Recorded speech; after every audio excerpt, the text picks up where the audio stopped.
The name of our town is Grover's Corners, New Hampshire. It's just across the line from Massachusetts. Latitude is 42 degrees, 40 minutes. Longitude is 70 degrees, 37 minutes. Running right through the middle of the town is Main Street. Cutting across Main Street on the left is the railroad tracks. Beyond the railroad tracks is Polish Town. You know, foreign folks who come here to work in the mills, a couple of Canuck families, and the Catholic Church. You can see the steeple of the Congregational Church. The Presbyterian is just across the street. The Methodist and the Unitarian are up a block. The Baptist Church is down in the hollow, by the river. Next to the post office is the town hall. Jail's in the basement. Brian once made a speech right from those very steps. It's a nice town, you know what I mean? Nobody very wonderful ever come out of it, so far as we know. The earliest dates on the tombstones up there in the cemetery say 1670. They're Grovers and Cartwrights and Gibbses and Herseys. Same names as you find around here now. First, we'll show you a day in our town. Not as it is today in the year 1940, but as it used to be in the year 1901. All right, operator, let's start. Yes, sir, that's the way our town looked back in the year 1901. Along Main Street, there's a row of stores with hitching posts and horse blocks in front of them. The first automobile is going to come along in about 5 years. The date is June 7th, 1901. It's just before dawn. Yeah, just about. The sky is already beginning to show some streaks of light in it over there in the east, back of our mountain. The morning star gets wonderful bright the moment before it has to go. The only lights on in the town are in a cottage over in Polish Town where a mother's just giving birth to twins, and down in the depot where Shorty Hawkins is just getting ready to flag the 5:45 for Boston. There she is now. Of course, naturally, out in the country all around, there have been lights on for some time, what with milking and so on. But town folks sleep late.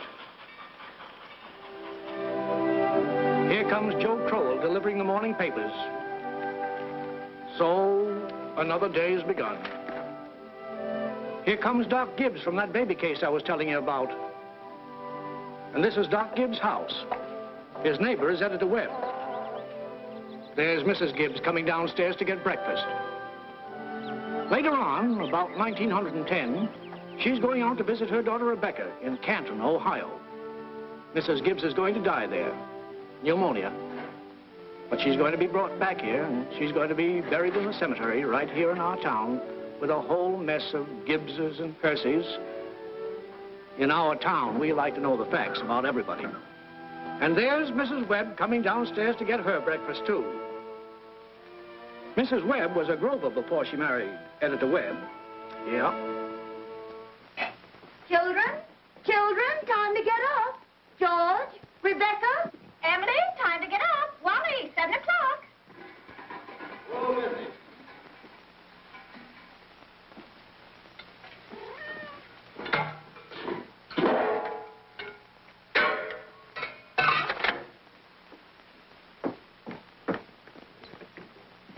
Morning, Hi. Morning, Miss Gibbs. Seems like you're late today. Yeah, something went wrong with the separator. Don't know what it was.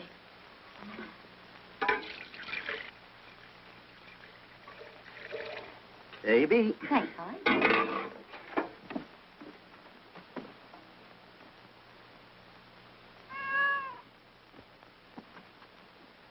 Morning, Miss Webb. Morning, Mr. Newsom. Mighty fine day. Yeah. How's Miss Newsom? Good. Emily, Wally, George, Rebecca.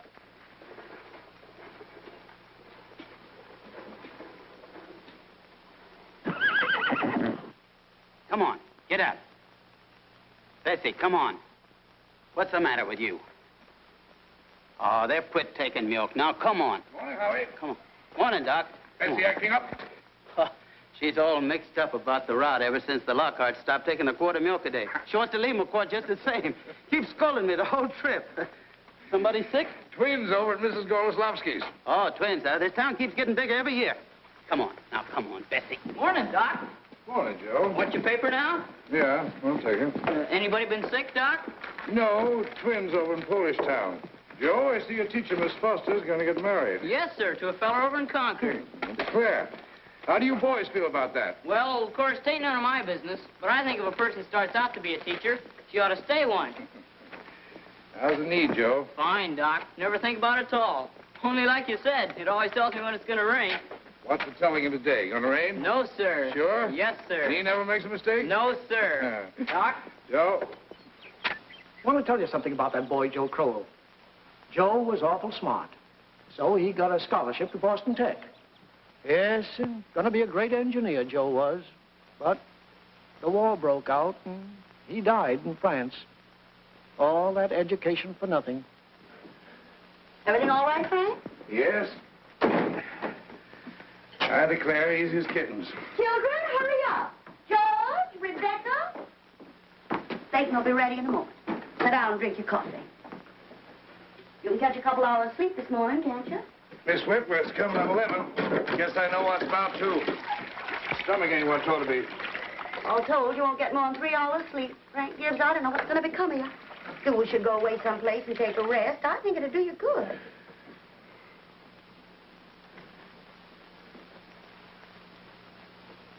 Children, hurry now. Emily, Wally.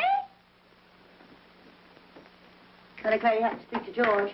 Seems like something's come over him lately. He's no help to me at all. Can't even get him to cut me some wood. Is he sassy to you? He just whines. All he thinks about is that old baseball. George, Rebecca, you'll be late for school. George! George, look sharp. Yes, Pa? Don't you hear your mother calling you? Guess I'll go upstairs and catch 40 winks. Ma, what dress shall I wear? I washed and ironed the blue gingham for you, special. Oh, Ma, I hate that dress. Oh, hush up with you. Every day I go to school dressed like a sick turkey. Why, Rebecca, you always look very nice. Ma, George is throwing soap at me. I'll come up and slap the both of you. That's what I'll do. Hurry up, children. After 7 o'clock. I don't want to call you again.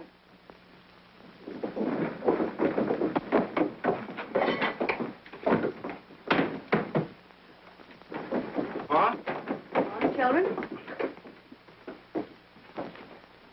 Children, I won't have it. Breakfast just as good as any other meal, and I won't have you gobbling like wolves. It'll stunt your growth, that's a fact. Wally, put your book away. Oh, Ma, by 10 o'clock I gotta know all about Canada. You know the rules well as I do. No books at table. As for me, I'd rather have my children healthy than bright. Well, I'm both, Mama. You know I am. I'm the brightest girl in school for my age. I have a wonderful memory. Eat your breakfast. Well, I'll speak to your father about it when he's rested. Seems to me like 25 cents a week's enough for a boy your age. I declare, I don't know how you spend it all. Oh, Ma, I got a lot of things to buy. Strawberry phosphate, that's what you spend it on. Well, I don't see how Rebecca comes to have so much money. She's got more than $1. I've been saving it up gradual. Well, dear, I think it's a good thing to spend some now and then. Ma, do you know what I like most in the world? Do you? Money. Eat your breakfast. That's first bell. I gotta go.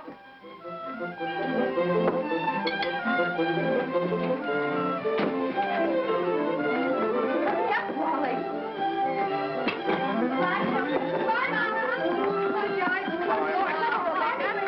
You can play baseball today. I won't pass, but you don't have to run. Wally, pull up your pass with the knee. Rebecca, give Miss Foster my best congratulations. Can you remember that? Rebecca, pick up your feet.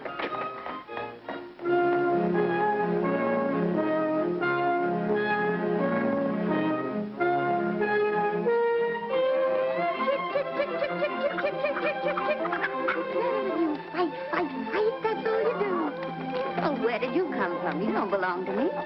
What you so scared of? Nobody's gonna hurt you. Morning, Julia.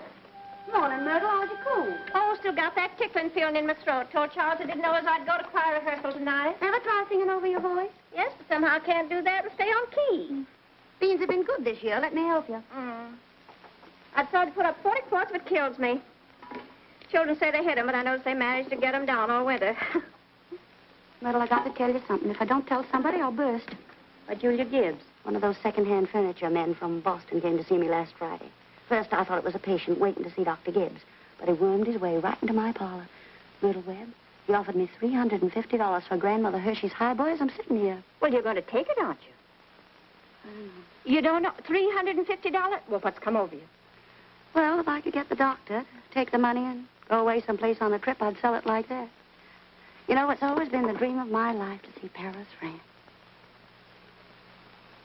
Crazy, I suppose. For years, I've been promising myself if we ever had the chance. How's Doctor feel about it? Well, I did beat about the bush a little. Said if I ever got a legacy, that's the way I put it, I'd make him take me. What'd he say? You know how he is. Haven't heard a serious word out of him since I've known him. No, he says, might make him discontented with Grover's Corners to go traipsing over Europe. No, let well enough alone, he says. Well, if that second-hand man's real serious about buying it, you sell it, Julia. Then you'll get to see Paris. Just drop a hint from time to time. That's how I got Mr. Webb to take me to see the Atlantic Ocean, you know. Sorry I mentioned it. But it seems to me, once in your life before you die, you ought to see a country where they don't speak in English and don't even want to. That'll do, ladies. Thank you very much. Now we'll skip a few hours.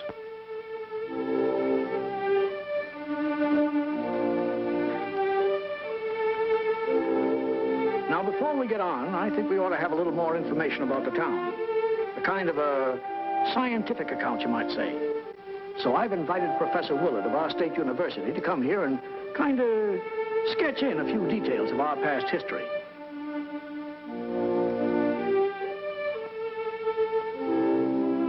There he is now. Am I late? Right on time. May I introduce Professor Willard of our state university? Now, just a few brief words, Professor. Unfortunately, our time's limited. Yes, let me see. Grover's Corners. Grover's Corners lies on the old Pliocene granite of the Appalachian Range. I might say that's some of the oldest land in the world. We're very proud of that around here. Some highly interesting fossils have been found. I might say unique fossils. 2 miles north of town in Silas Peckham's cow pasture. These may be seen in the museum of the university at any time.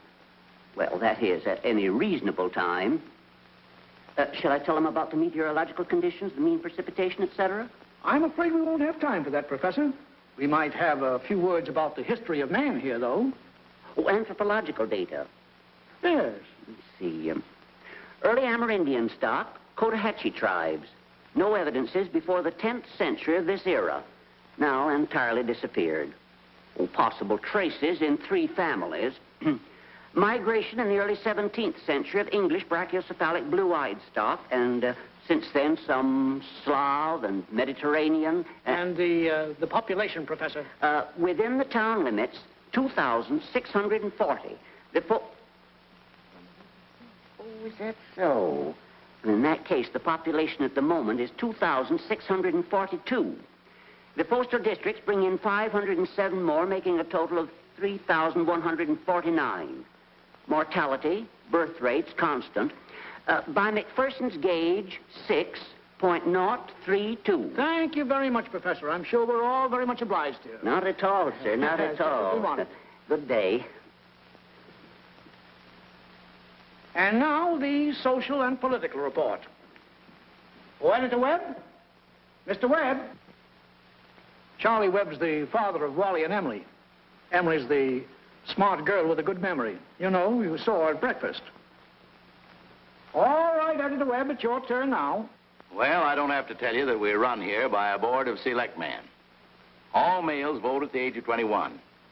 Women vote indirect. Politically, we're 86% Republican, 12% Democrats, 4% Socialists. Rest indifferent. Religiously, we're 85% Protestants, 12% Catholics. Rest indifferent. Very ordinary town, if you ask me, but our young people here seem to like it well enough. Lots of them settle down right here to live, even after they've been away to college. Now, is there anybody in the audience who'd like to ask Editor Webb any questions about our town? Is there much drinking in Grover's Corners? Well, ma'am, I wouldn't know what you'd call much. Saturday nights, the farmhands meet down at Ellery Greenaw's stable and holler some. We got 1 or 2 town drunks, but they're always having remorses every time an evangelist comes to town. No, I'd say that liquor wasn't a regular thing in the home here, except in the medicine chest.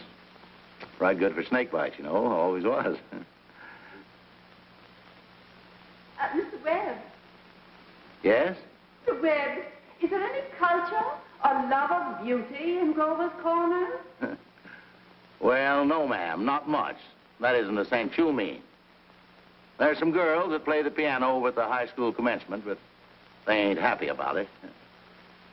No, there ain't much culture.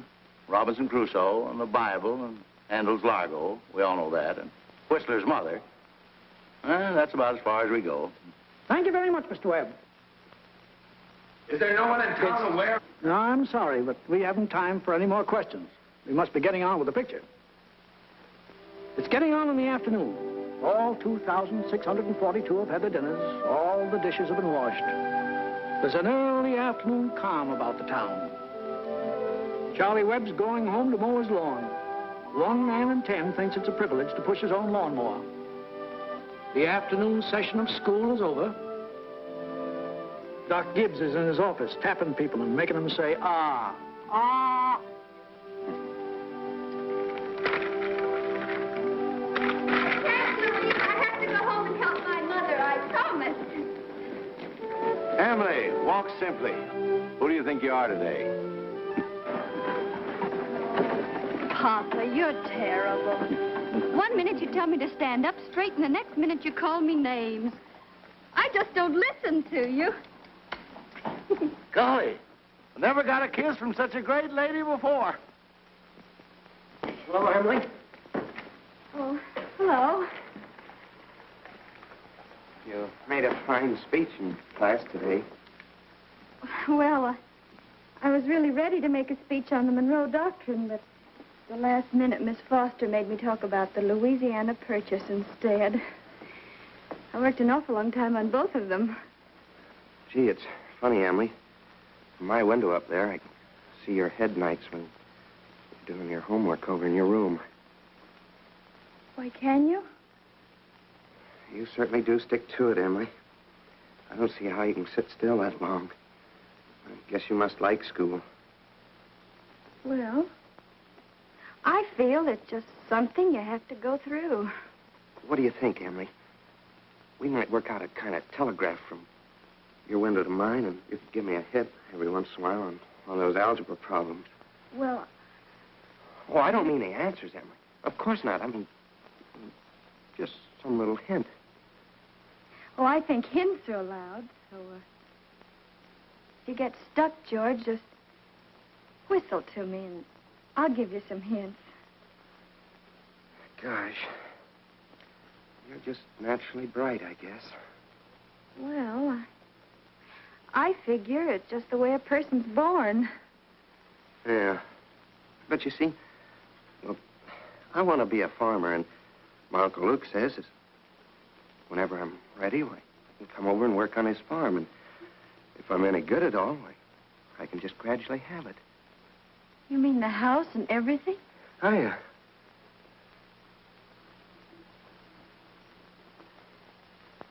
Well, I guess I better be getting off the baseball field. Thanks for the talk, Emily. Afternoon, Mrs. Webb. Hi, George. So long, Emily. So long, George.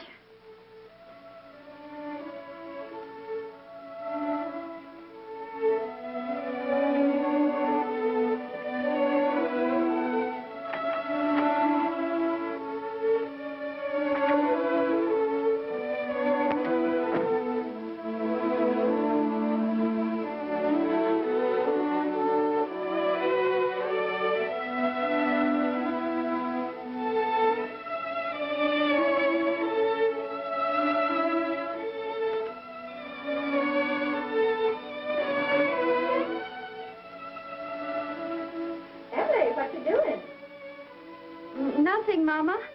If you're doing nothing, you can come in here and help me with this yarn.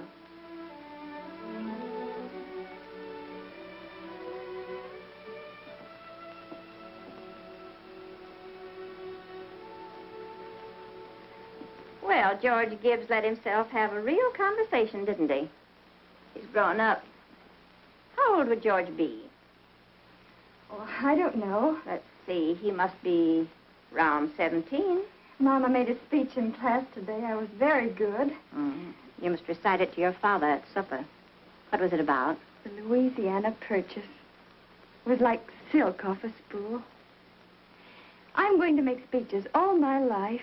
You're holding it too tight, Emily. Yeah, that's better. Mama, will you answer me a question? Serious?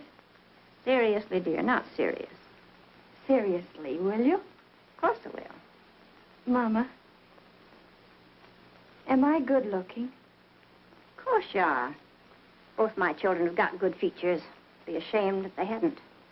Oh, Mama, that's not what I mean. What I mean is, am I pretty? I've already told you yes. Now, that's enough of that. You got a nice, young, pretty face. Never heard such foolishness. Oh, Mama, you never tell us the truth about anything. I am telling you the truth. Mama, were you pretty? Yes, I was, if I do say it. I was the prettiest girl in town next to Mamie Cartwright. Oh, but, Mama, you've got to say something about me. Am I pretty enough to get anybody? Well, to get people interested in me? Emily, you make me tired. Now, stop it. You're pretty enough for all normal purposes.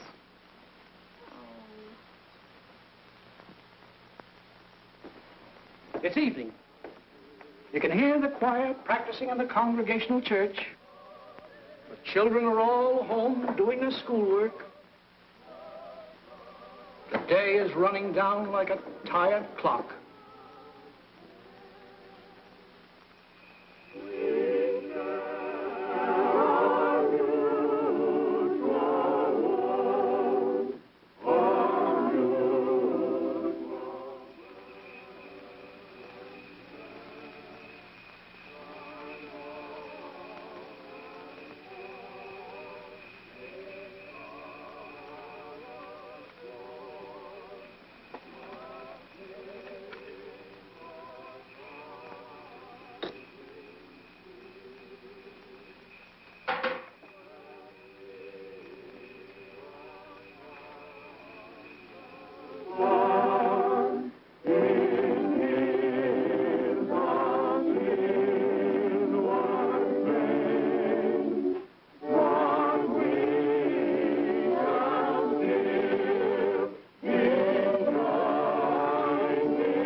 Better.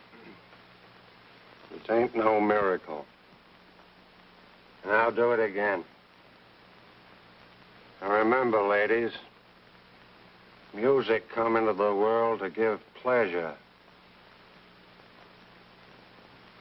I'll try it again.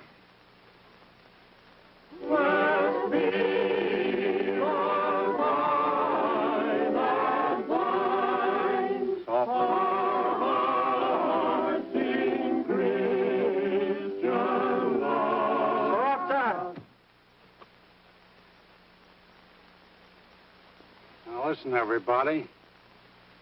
Get it out of your minds that music's only good when it's loud.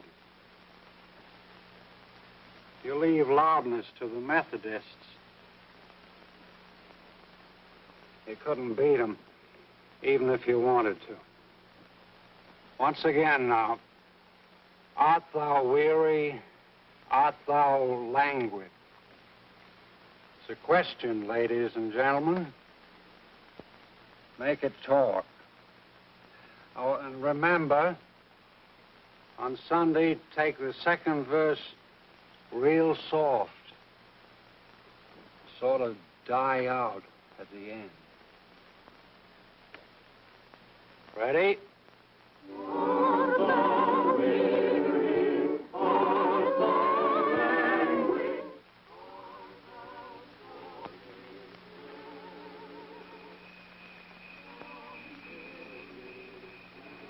Emily. Oh, hello. Hello. I can't work at all. The moonlight's so terrible.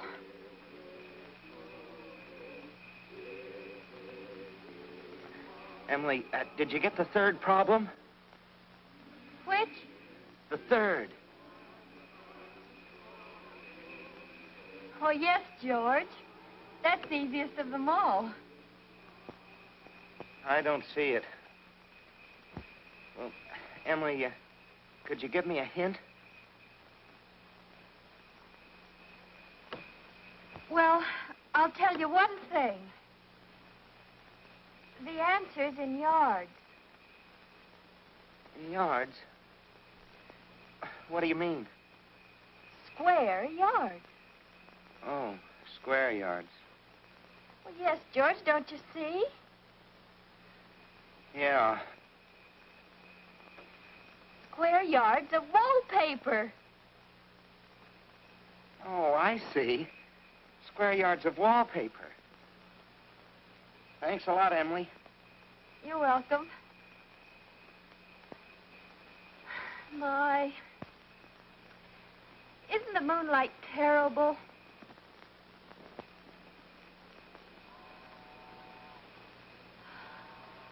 I think if you hold your breath, you can hear the train all the way to Kentucky.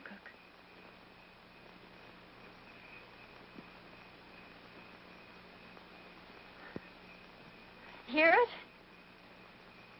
Oh, what do you know? Well, I guess I'd better get back now and try to work. Good night, Emily. Good night, George. Oh, George, can you come down a minute? Yes, Paul.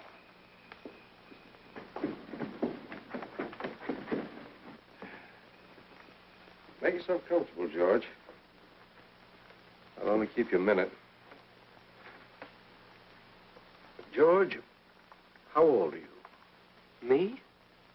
Oh, I'm past 17. What do you want to do after school's over? You know, Pa, I want to be a farmer on Uncle Luke's farm. Mm-hmm. And you'll be willing, will you, to get up early and milk and feed the stock? And you'll be able to hoe and hay all day? Sure I will. What do you mean, Pa? Well, George, when I was here in the office today, I heard a funny sound. What do you think it was? It was your mother chopping wood. Now, there you see your mother, getting up early, cooking meals all day, washing and ironing, and yet she has to go out in the backyard and chop wood. I suppose she got tired asking you. I suppose she just gave up and decided it was easier to do it herself. Yet, you eat her meals. You put on the clothes she keeps nice for you. Then you run out and play baseball. Like she was a hired girl we kept around the house but didn't like very much. I knew all I had to do was call it to your attention.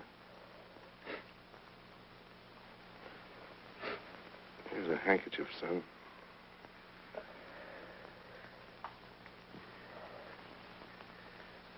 I wonder what's happened to your mother. Choir practice never was as late as this before. It's only 8:30, Pa. I don't know what she wants in that choir anyway. She hasn't got any more voice than an old crow. Traipsing around the street this hour of the night.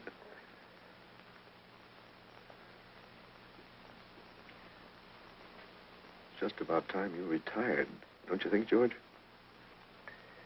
Yes, Pa.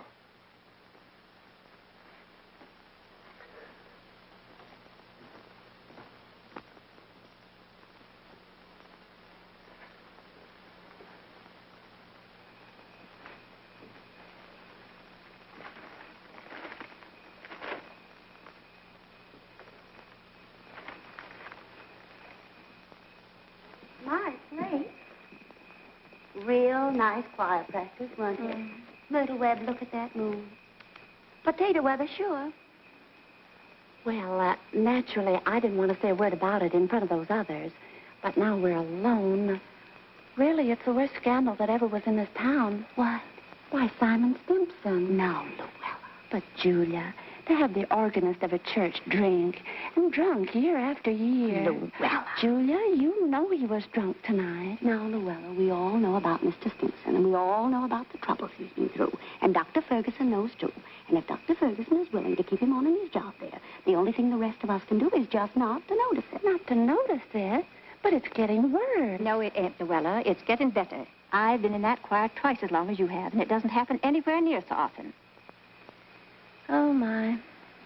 I hate to go to bed on a night like this.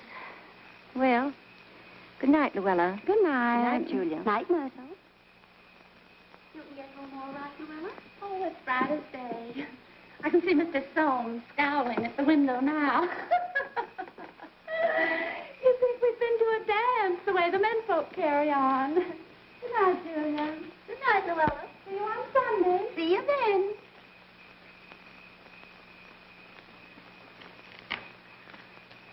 Well, we had a real good time. You're late enough. Frank ain't any later than usual. You stopping to gossip with a lot of hens. Now, don't be grouchy. Smell my heliotrope. What'd you do all the time I was away? Oh, I read as usual.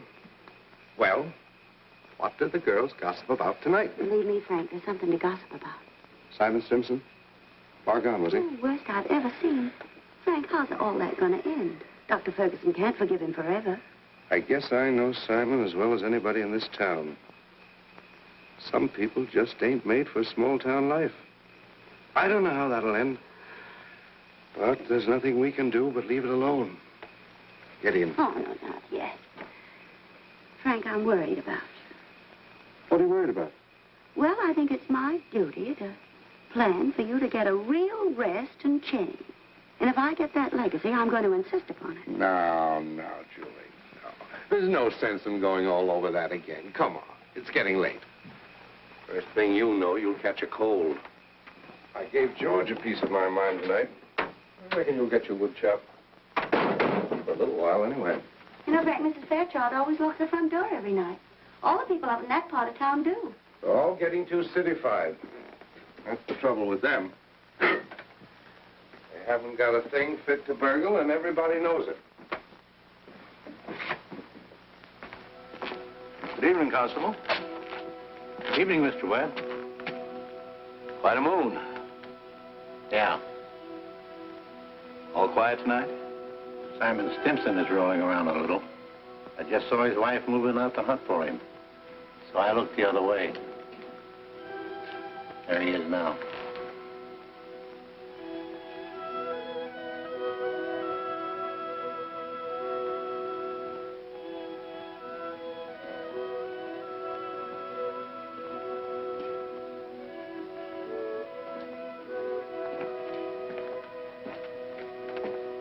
Good evening, Simon.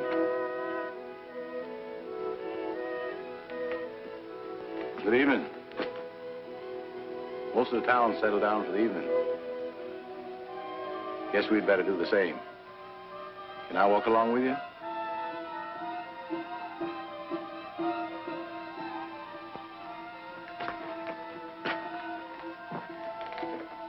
Good night.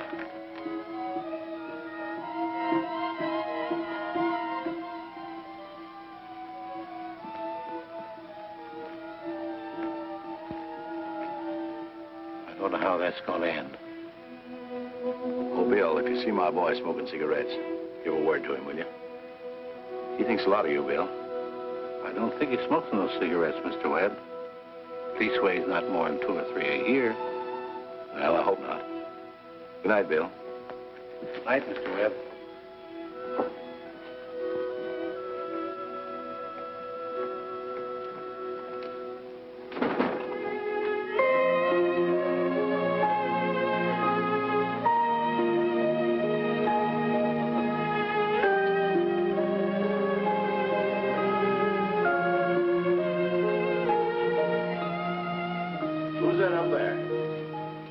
that you, Myrtle? Oh, no, it's me, Papa. Why aren't you in bed? I don't know. I just can't sleep yet, Papa. The moonlight's so wonderful, and the smell of Mrs. Gibbs' heliotrope. Can you smell it? Yes. Having any troubles on your mind, have you, Emily? Troubles, Papa? No. Well, don't let your mother catch you. Good night, Emily. Night, Papa.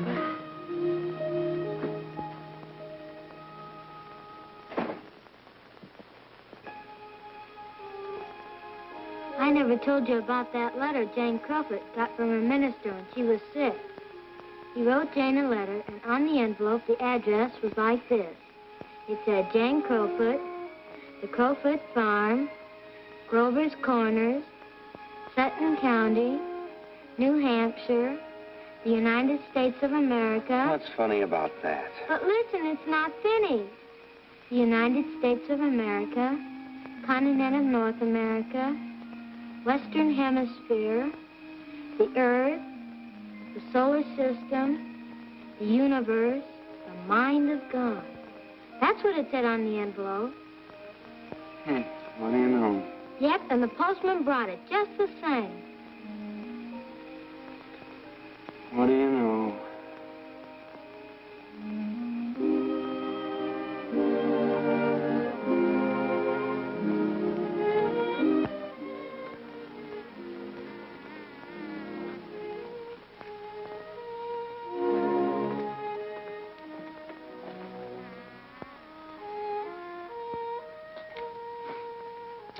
Well, 3 years have gone by. The sun's come up over 1,000 times. Summers and winters have cracked the mountains a little bit more, and the rain's brought down some of the dirt. Some babies who weren't even born before have begun talking regular sentences already.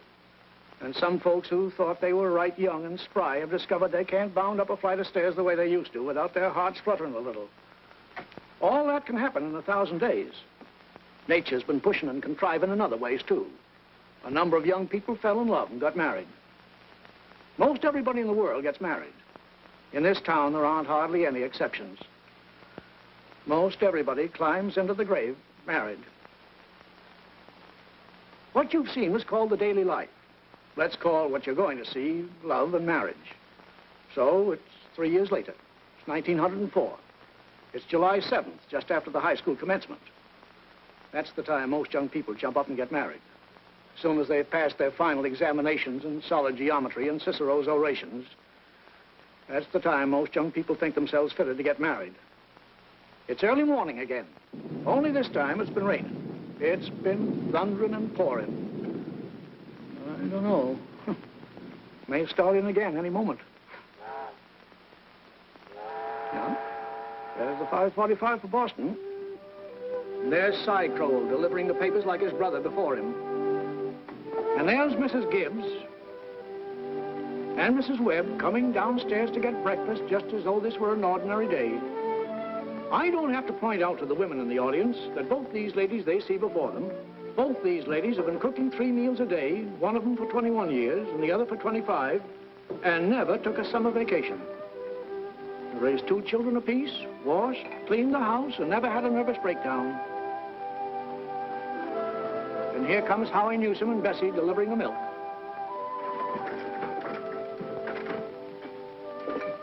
Morning, Howie. Morning, Si. Anything in the paper I ought to know? Nothing much. Except for losing about the best baseball pitcher Grover's Corners ever had. George Gibbs, huh? I don't see I'd give up a thing like that just to get married.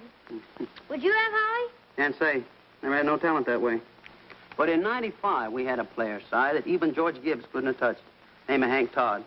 But he went down to Maine and become a parson. Wonderful ball player. Si. Howie?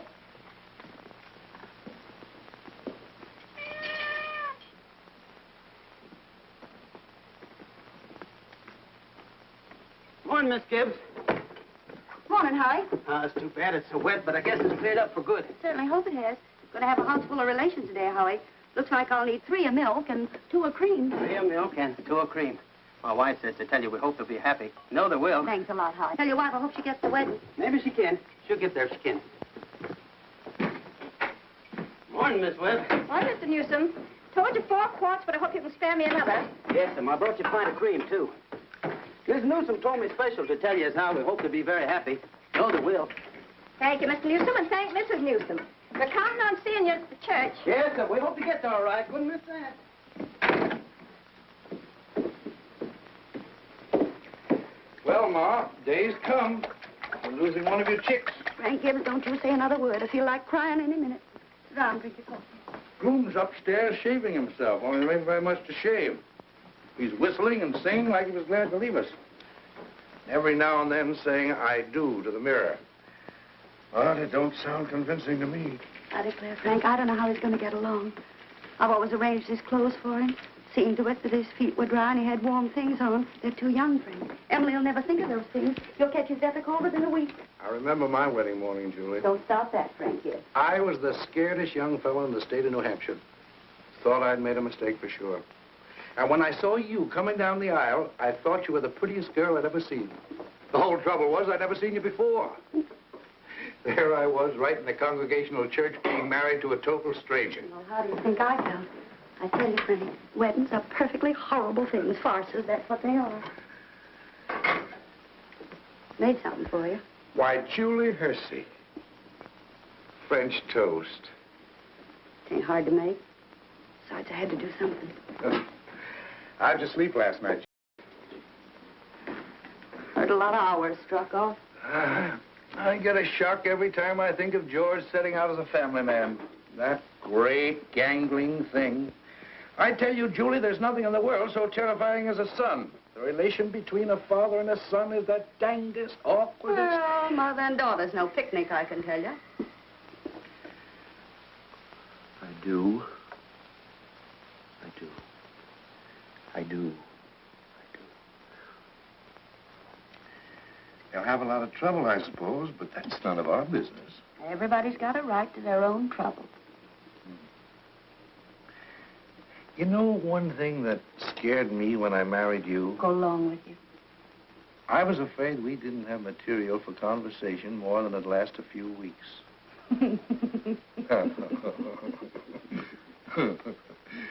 I was afraid we'd run out and have to eat our meals in silence. It's fact.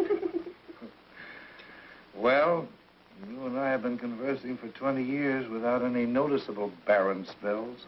Good weather, bad weather, tain't very choice, but I always find something to say. Did you hear Rebecca stirring around up there? No. This is the only day in the year when she isn't managing everyone's affairs up there. She's hiding in her room, and I have an idea she's crying. Land sakes, this has got to stop. Rebecca? Rebecca, come and eat your breakfast.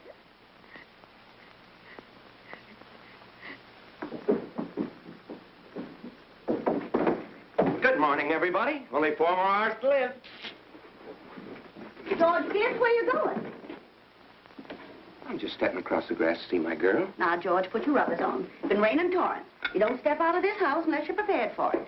Oh, Ma, it's just a step. You'll catch your death of cold and call fall through service. Oh. George, do as your mother tells you.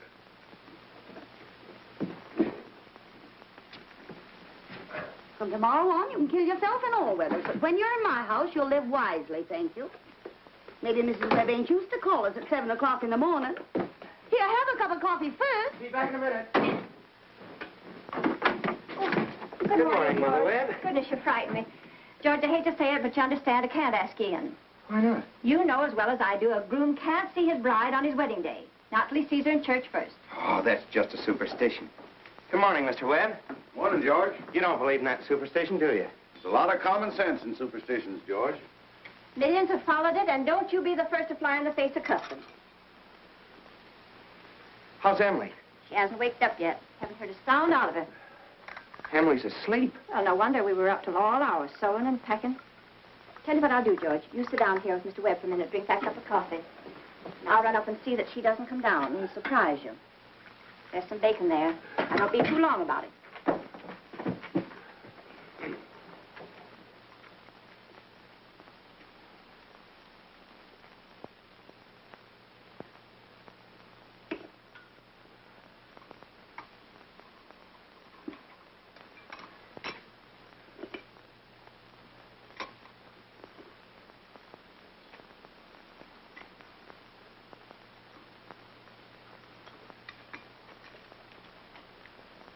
Well, George, how are you?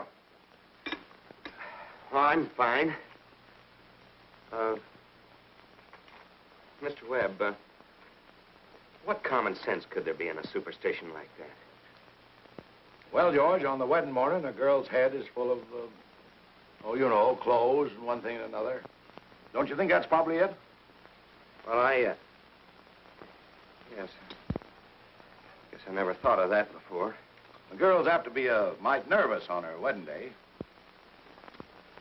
Gee, I wish a person could get married without all that marching up and down.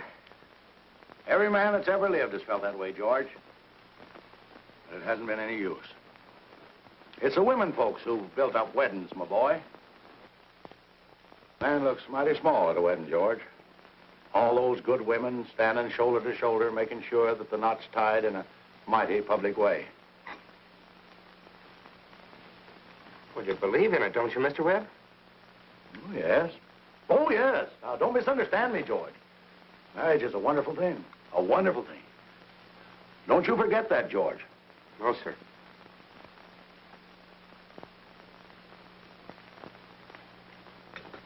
Mr. Webb, how old were you when you got married? Well, you see, I had been to college, and I'd taken a little time to get settled. But Mrs. Webb wasn't much older than what Emily is. Oh, age hasn't much to do with it, my boy. That is, compared with other things. What were you going to say, Mr. Webb? Well, I don't know. Was I going to say something? George? I was remembering the other night the advice my father gave to me when I got married. Yes, he said, Charles, he said, start right off by showing her who's boss. Best thing to do is to give an order about something, even if it don't make sense. Just so she'll learn to obey, he said. Then he said, if anything about her irritates you, conversation or anything, get right up and leave the house. That'll make it clear to her. And oh, yes, he said, never tell your wife how much money you have. Never. Well, I couldn't exactly do that. So I took the opposite of his advice, and I've been happy ever since. Well, let that be a lesson to you, my boy. Never ask advice of anybody on personal matters. George, Emily's got to come down and eat her breakfast. She sends you love, but she don't want to lay eyes on you. Goodbye. Goodbye. Myrtle, I guess you didn't know about that older superstition. What do you mean, Charles? Since the caveman, no bridegroom should see his father-in-law on the day of the wedding or near it. Remember that.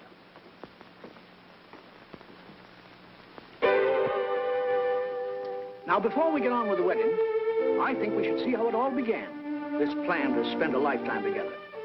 I'm awfully interested in how such big things begin. You know, you're 21 or 22, and then you're 70. You've been a lawyer for 50 years, and the white-haired lady beside you has eaten 50,000 meals with you. How do such things begin? Now, George and Emily are going to show you the conversation they had when they first knew, as the saying goes, they were meant for one another. Now, it all happened last year on the way home from school. George had just been elected president of the senior class, and Emily had just been elected secretary and treasurer. Now, you all know how important that is. Emily, can I carry your books home for you? Well, thank you. It isn't far. Bob, if I'm late, start practicing. Give Herb some long high ones. All right. Awfully glad you were elected, too, Emily. Thank you. Emily, why are you mad at me? Well, I'm not mad at you. You've been treating me so funny lately. Well, since you asked me, I might as well say it right out, George. Goodbye, Miss Corcoran. Emily?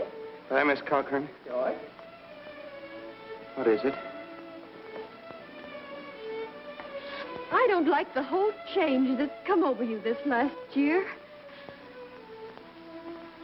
I'm sorry if that hurt your feelings, but I just got to tell the truth and shame the devil.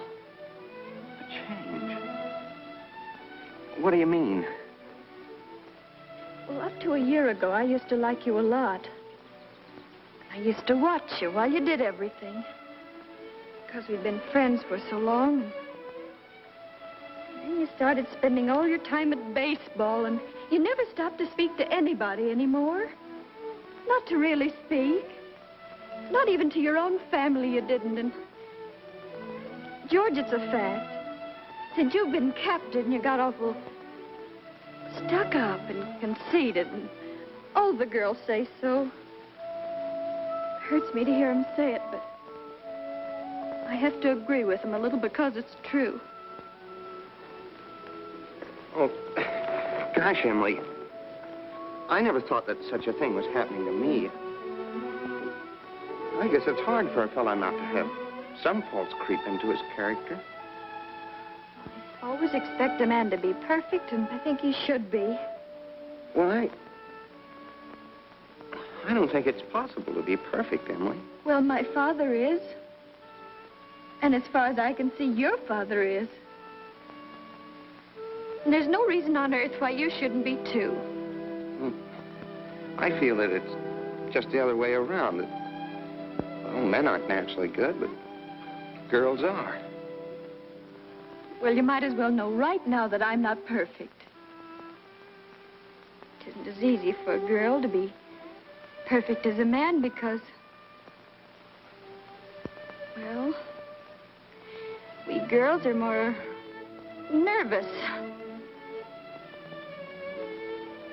Oh, now, I'm sorry I said that about you. I don't know what made me say it. Emily... Now I can see it isn't the truth at all. Suddenly I feel it isn't important anyway.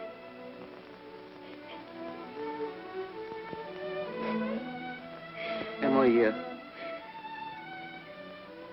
would you like a ice cream soda or something before you go home?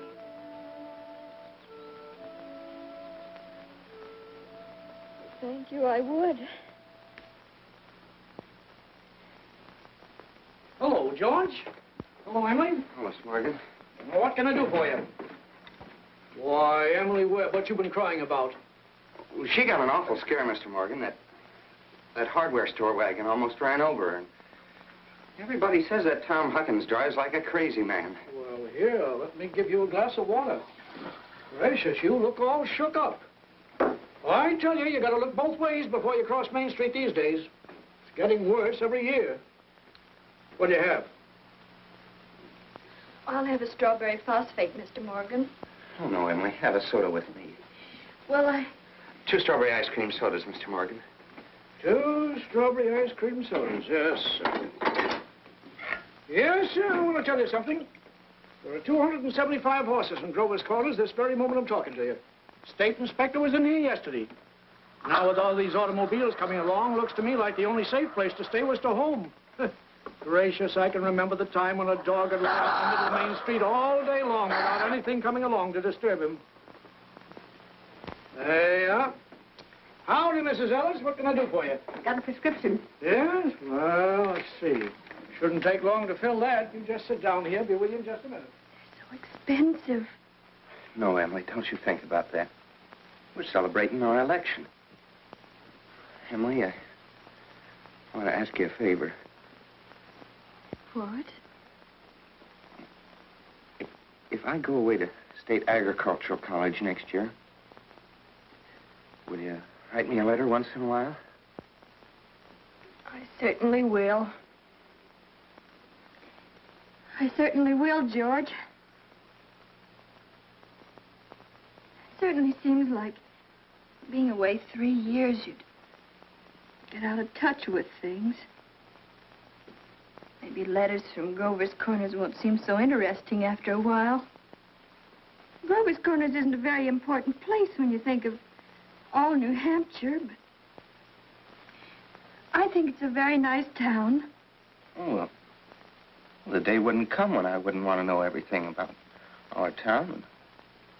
Well, I know that's true, Emily. Well, I'll try to make my letters interesting.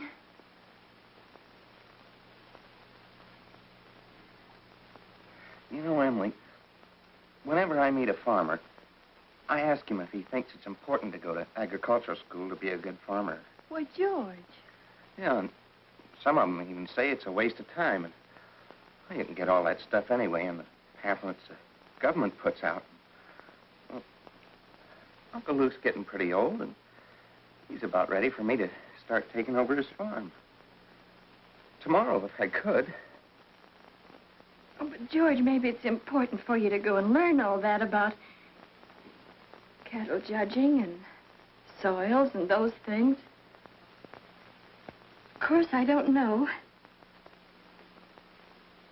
Emily, I'm going to make up my mind right now. I won't go. I'll tell Pa about it tonight. But, George, you don't have to decide right now. It's a whole year away. Emily, I'm glad you spoke to me about that fault in my character. And everything you said was right, but there was one thing wrong with it. And that's when you said I wasn't noticing people. You, for instance. You say you were watching me when I did everything. I was doing the same thing about you all the time. Why? Sure, I always thought about you as one of the chief people I thought about. I always made sure where you're sitting on the bleachers, and who you were with. Well, for 3 days now, I've been trying to walk home with you, but something always got in the way. And yesterday, I was standing out by the wall waiting for you. And I walked home with Miss Cochran. Oh, George.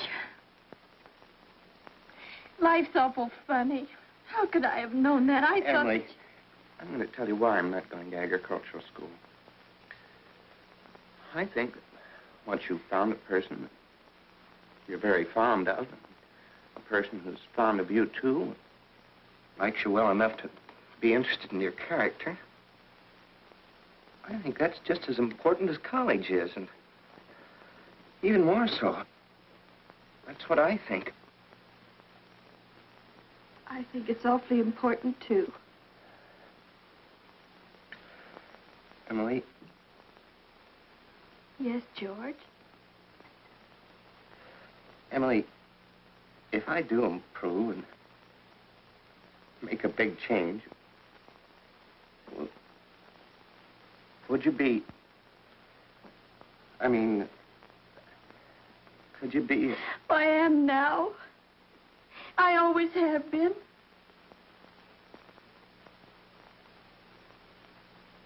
So I guess this is a pretty important talk we've been having. Yes. Yes.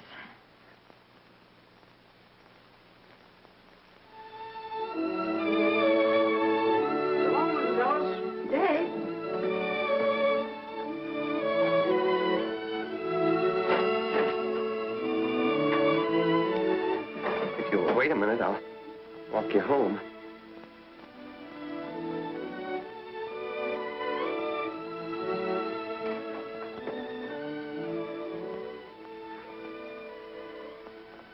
Mr. Morgan. Yes? I'll have to go home and get the money to pay you for this. Why, George Gibbs, do you mean to tell me that But, you... Mr. Morgan, I had a reason. Look, I'll leave my gold watch with you until I get back. No, you keep your watch, George. I'll trust you. But I'll be back in 5 minutes. I'll trust you for 10 years, George. Not a day more, though.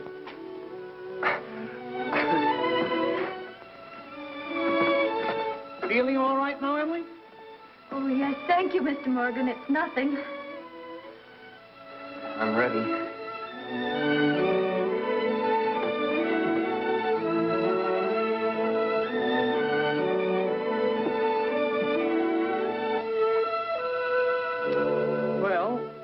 Now to get on with the wedding. There's a lot of things to be said about a wedding. We can't get them all into one wedding, naturally. Especially not a wedding in Grover's Corners, where weddings are mighty short and plain. People think a lot of thoughts during a wedding. The bride, the groom, the relatives and the guests, and even the minister.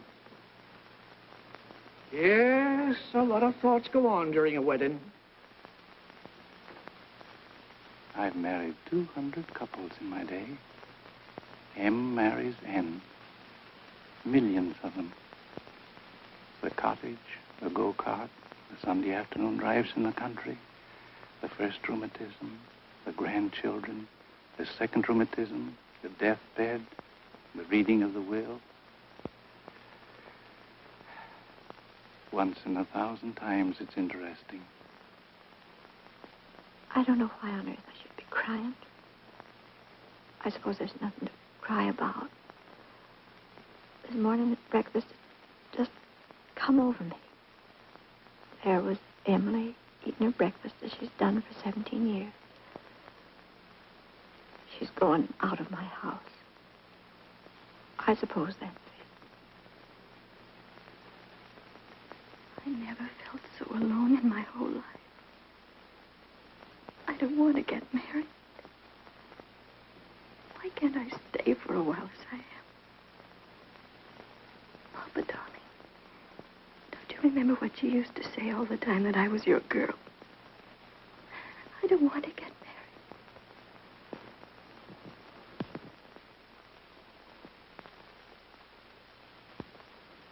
Gee, I'm gonna get married. I'm grown up. I'm getting old. I don't want to get old. Taking on all these responsibilities. Why is everybody pushing me so? All I want to do is be a fella. And I'm going to get married.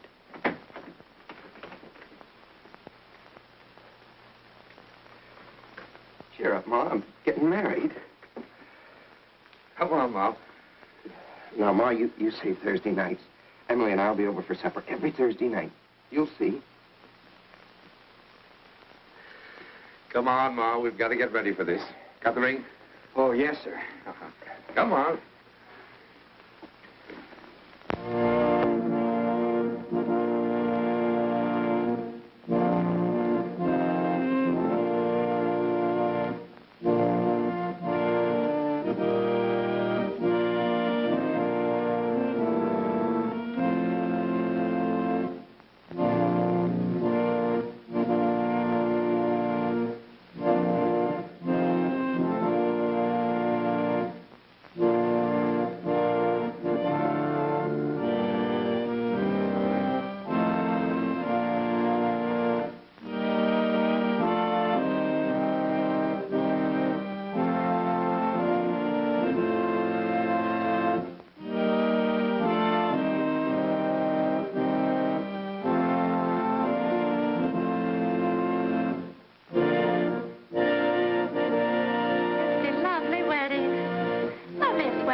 Dearly beloved, we are gathered together here in the sight of God and in the face of this company to join together this man and this woman in holy matrimony.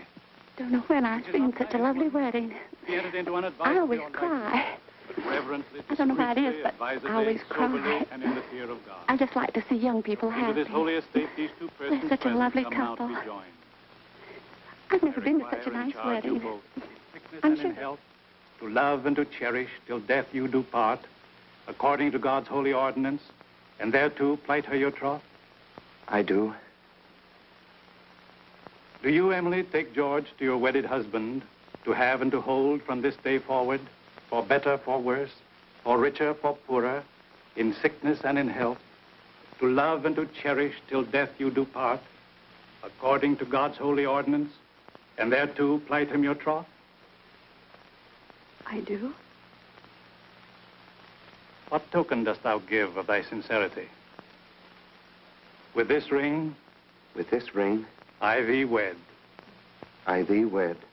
For as much as George and Emily have consented together in holy wedlock, and have witnessed the same before God and this company, and have declared the same by giving and receiving a ring, I pronounce that they are husband and wife.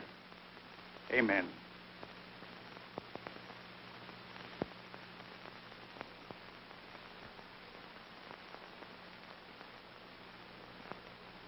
Me for ever and ever.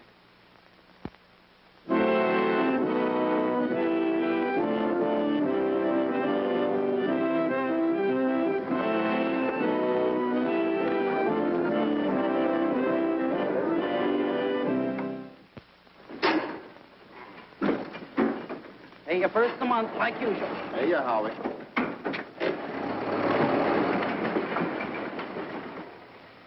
Man his age shouldn't be driving one of those things. Not when he's got a lot of young fellas to do it for him. Well, Howie likes to deliver the milk himself. Says he gets the feel of the town that way. You know, in all these years, he never kept a book. Carries all the accounts in his head. I hear he's been doing so well, he's begun locking his front door at nights. Afraid of burglars. Ain't no burglars in this town yet. No, but Howie's heard about them.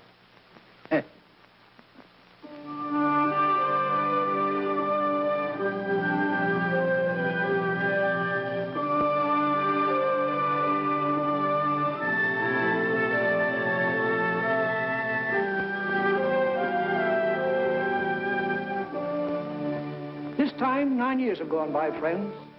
It's the summer of 1913. Gradual changes in Grover's Corners. Horses are getting rarer. Farmers are coming into town now in Fords. Still, you'd be surprised, though, on the whole. Things don't change much around here.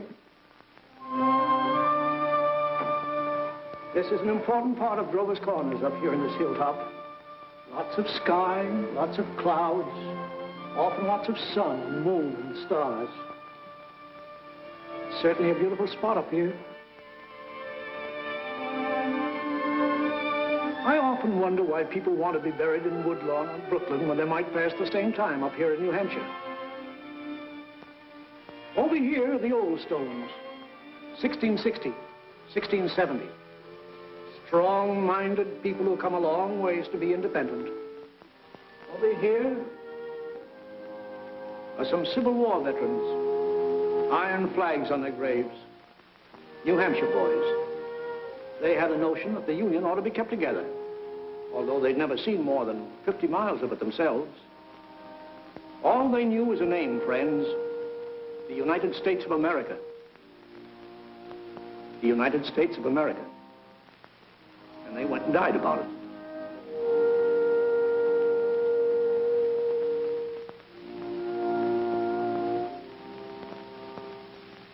This is the new part of the cemetery.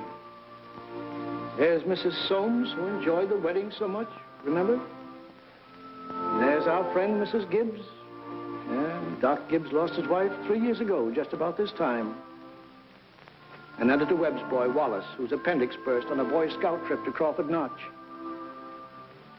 There's Mr. Stimson, the organist at the Congregational Church. He drank a lot, they used to say.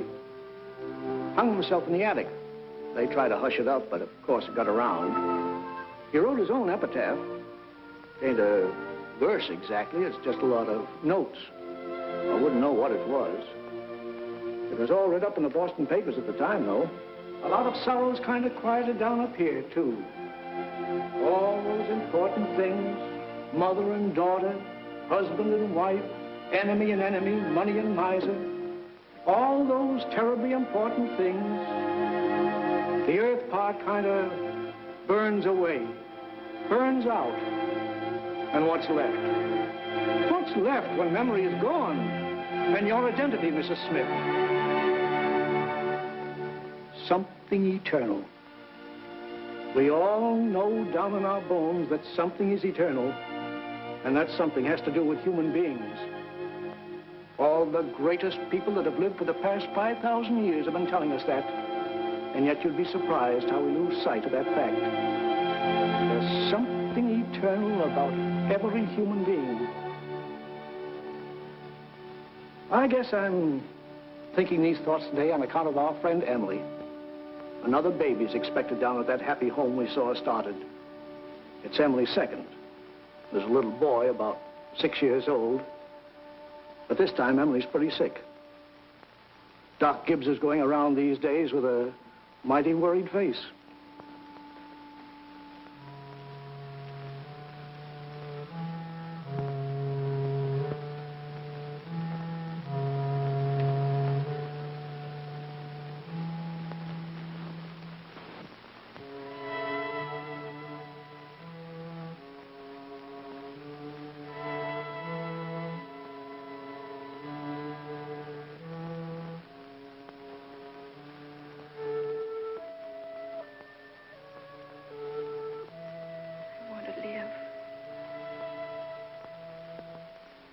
want to live.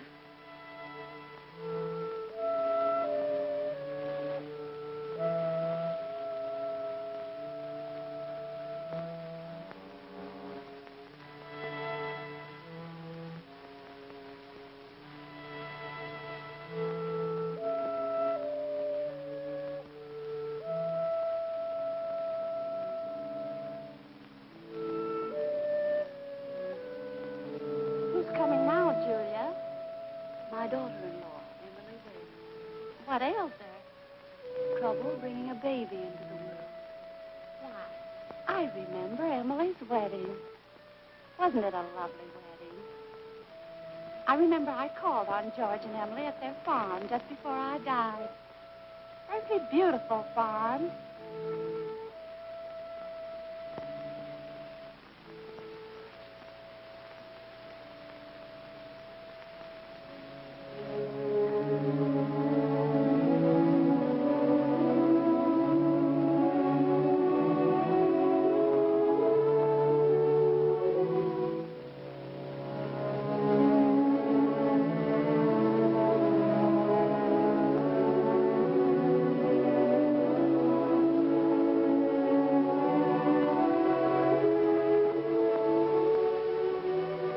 Dear friends, as we gather here in the last tribute of memory to our loved one, Hello, Mother Gibbs. let us remember the words of Hello, the Master. Emily. Hello, Emily. I am the resurrection and the life. Oh, Mrs. Soames. He that believeth in Hello, sis. Hello, Wally. eternal in the heavens.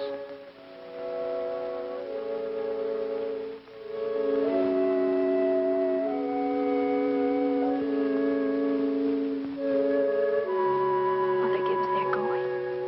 Yes, dear.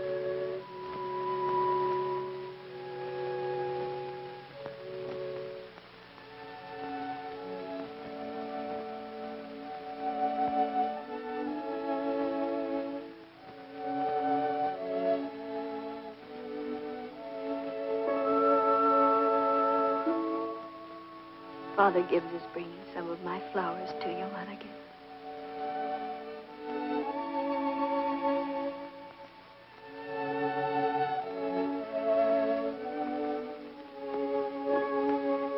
Mother Gibbs, I never realized how troubled and sad he looks. I loved him so. Father Gibbs? Father Gibbs?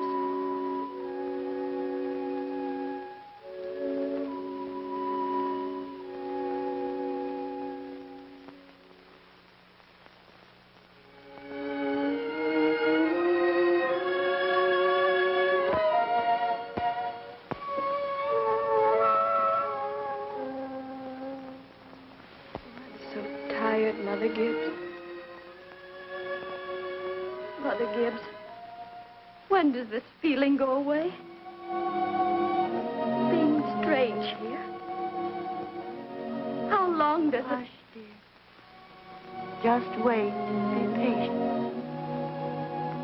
How do you do, Mr. Stimson? How do you do, Emily? Mother Gibbs, George and I have made that farm into just the best place you ever saw. We thought of you all the time. We wanted to show you the new barn and a great long cement drinking fountain for the stock. We bought that out of the money you left us. I did. Mother Gibbs, don't you remember? The legacy you left us. Why, it was more than $350. Oh, yes. Yes, Emily. It won't be the same to George without me. But it's a lovely farm. My boy's spending the day at Mrs. Carter's. Oh, Mr. Carter, my little boy is spending the day at your house. Yes? Yes, he loves it there. Mother Gibbs, one can go back in memory and live each of those days over again.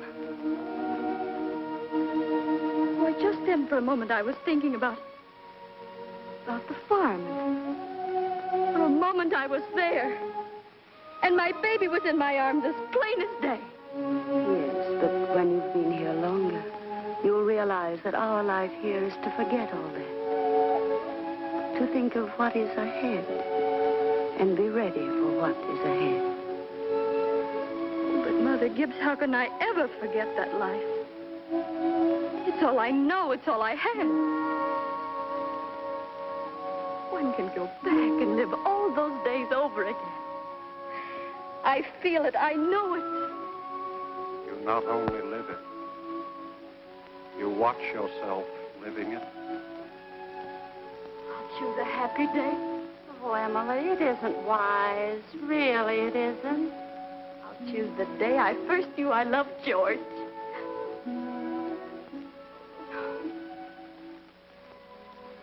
Why should that be painful? Because it's the happiest days that are the hardest to relive and to forget.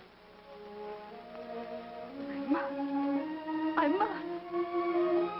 Then choose an unimportant day. Choose the least important day in your life. It will be important enough.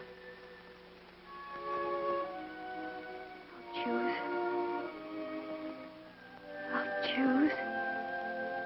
Yes, Emily. Think hard. Remember.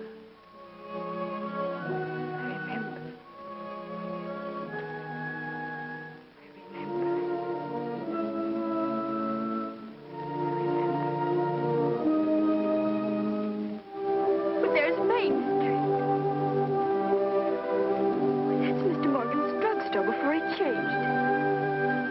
And there's the livery stable. That's the town I knew as a little girl. And look. There's the old white fence that used to be around our house. Oh, I'd forgotten that. I love it so.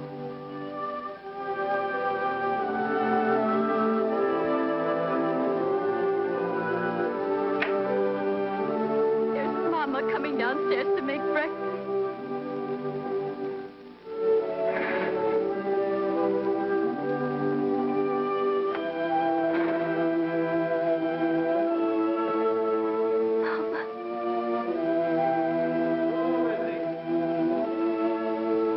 Look, there's Howie Newsom. But there's Joe Crowell.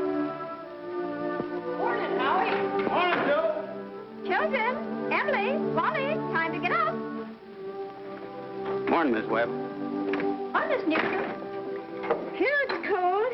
Yes, 10 below by my barn, Miss Webb. Keep yourself wrapped up, Mr. Newsom. Yes, sir. Oh, tell Emily many happy returns of the day. Now I know. It's my 16th birthday. Mama, I can't find my blue hair ribbon anywhere. Just open your eyes, dear, that's all. I laid it out special for you on the dresser there. If it were a snake, it'd bite you. How young Mama looks. I didn't know Mama was ever that young. Morning, Howie. Morning, Mr. Webb. There's Pop. You're up early. Yeah, I've been back from old college, New York State, to make a speech. Any news here? Oh, yeah, Constable was called up this morning to rescue a foolish fellow. Darn near froze to death he was. We'll put that in the paper. Morning, Mother. Well, there you are back at last. How'd it go, Charles? Oh, fine, I guess. I told him a few things. Everything all right here? Yes, can't think of anything that happened special. Been mighty cold. Howie Newsom says 10 below down to his barn. Yes, well, it's colder than that at Hamilton College. Students' ears are falling off. They ain't Christian. Paper have any mistakes in it? Not that I noticed. Well, you can have your coffee when you want it, Charles. Don't forget it's Emily's birthday. Did you remember to get her anything? Got it right here. Where's my girl? Where's my birthday girl? Don't interrupt her now, Charles. You can see her breakfast. She's slow enough as it is. I can't bear it. Why did they ever have to get old? Mama, I'm here. I'm grown up. Oh, I love you all. Everything. I can't look at everything hard enough. Hurry up, children. 7 o'clock. I don't want to call you again.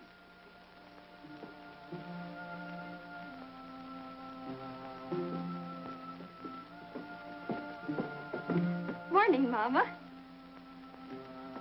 Well, now, dear. A happy birthday to my girl and many happy returns. Prize is waiting for you on the table there. Oh, Mama, you shouldn't have. Can't.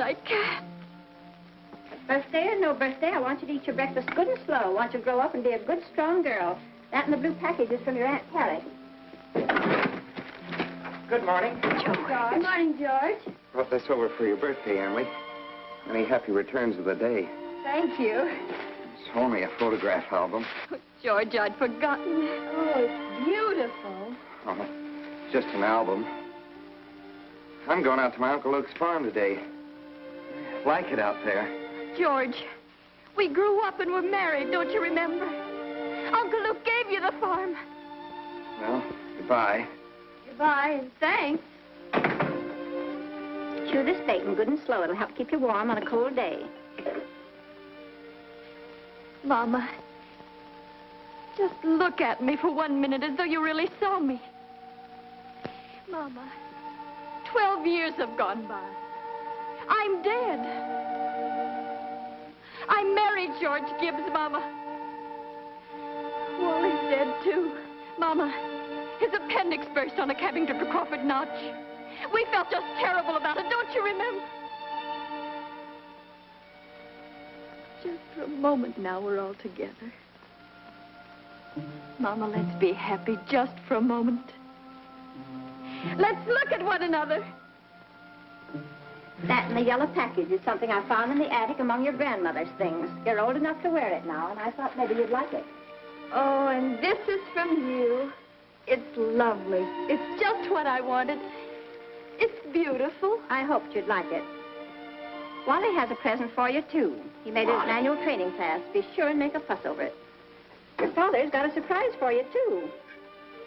Don't know what it is myself. There he comes. Where's my girl? Where's my birthday girl? I can't go.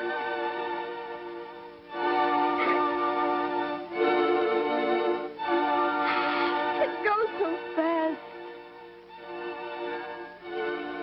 We don't have time to look at one another.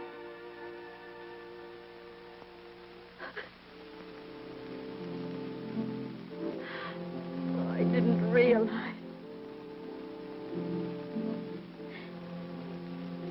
So all that was going on. And we never noticed. Must I go back to my grave? Wait. One more look.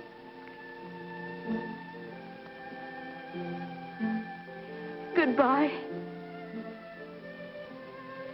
Goodbye, world. Goodbye, Grover's Corner. Mama, Papa.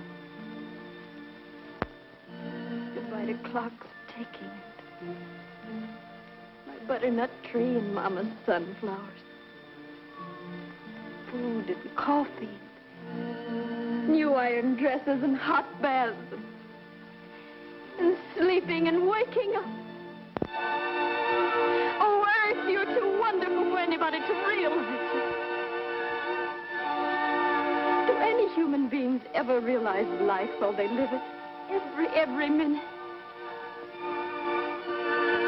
Oh, I want to live, I want to live, I want to live. Of course you do, Emily. Of course.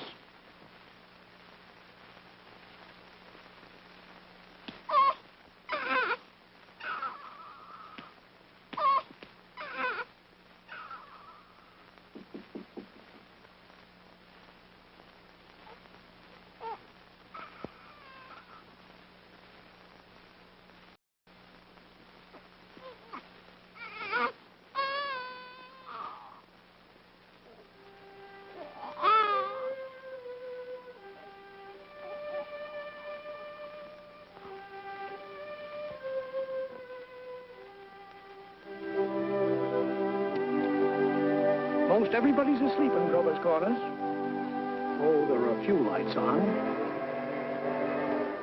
Down at the depot, Shorty Hawkins has just watched the Albany train go by. And of course, out in George and Emily's farm, they're still up.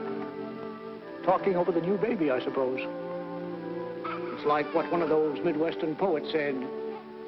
You gotta love life to have life, and you gotta have life to love life.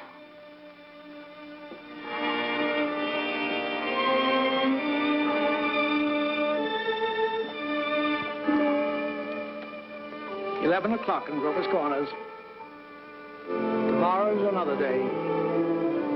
Everybody's resting in Grover's Corners. You get a good rest, too.